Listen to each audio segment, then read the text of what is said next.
মাত্র 2 সপ্তাহের ব্যবধানে ফের খাঁচাবন্দি হলো পূর্ণবয়স্ক একটি চিতা।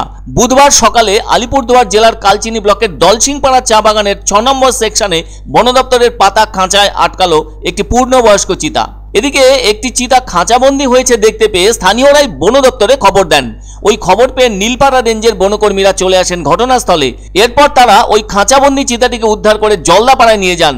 তবে খাঁচাবন্দি চিতাকে দেখার জন্য প্রচুর মানুষ দলসিংপাড়া চা বাগানে উপস্থিত হয়েছিলেন। এ প্রসঙ্গে স্থানীয়রা জানান, আরো অনেক চিতা রয়েছে দলসিংপাড়া চা বাগানে, আর সেটা তারা বুঝতেও পারছেন।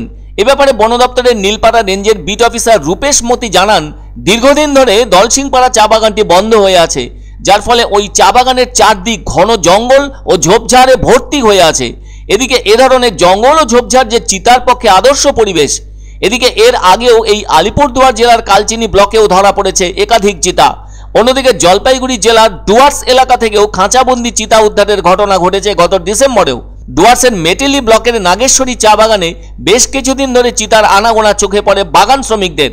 ফলে তারা এ ধরনের ঘটনার কথা জানিয়েছিলেন বন দপ্তরের খুনিয়া স্কোয়াডে। ফলে খবর পেয়ে ওখান থেকে বনকর্মীরা চলে এসে খাঁচা পেতেছিলেন নাগেশ্বরী চা বাগানের 12 নম্বর সেকশনে। কেননা খাঁচা পাতার আগে বনকর্মীরাও চিতার ডাক শুনতে পেয়েছিলেন।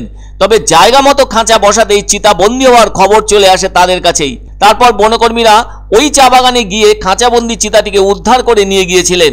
জানা যায়, নাগেশ্বরী চা বাগানে দিনের পর দিন চিতার দৌরাত্ম্য বেড়েই চলছিল। বিশেষত সন্ধ্যের পর বসতি এলাকায় ঢুকে যাচ্ছিল চিতা, সে কারণে গোয়াল ঘরে ঢুকে ক্ষতিও করছিল।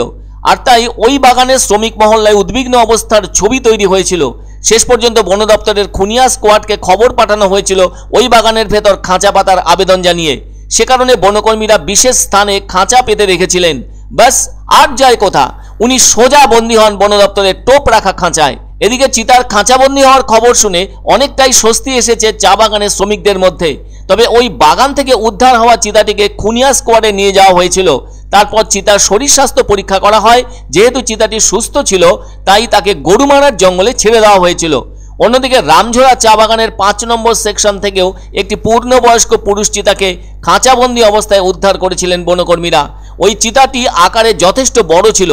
এছাড়াও ধুমচিপাড়ায়ও একটি স্ত্রী চিতা উদ্ধার হয়েছিল। এদেরকে দক্ষিণ খয়েরবাড়ি ব্যাঘ্র পুনর্বাসন কেন্দ্রে নিয়ে যাওয়া হয়েছিল। তবে এভাবেই মাঝে মাঝে চিতা উদ্ধার হচ্ছে খাঁচাবন্দি অবস্থায়। একটা সময়ে মাদারিহাটেও 10টি চিতা ধরা পড়েছিল। এর মধ্যে 6টি চিতা ধরা পড়েছিল লঙ্কাপাড়া রেঞ্জ থেকে।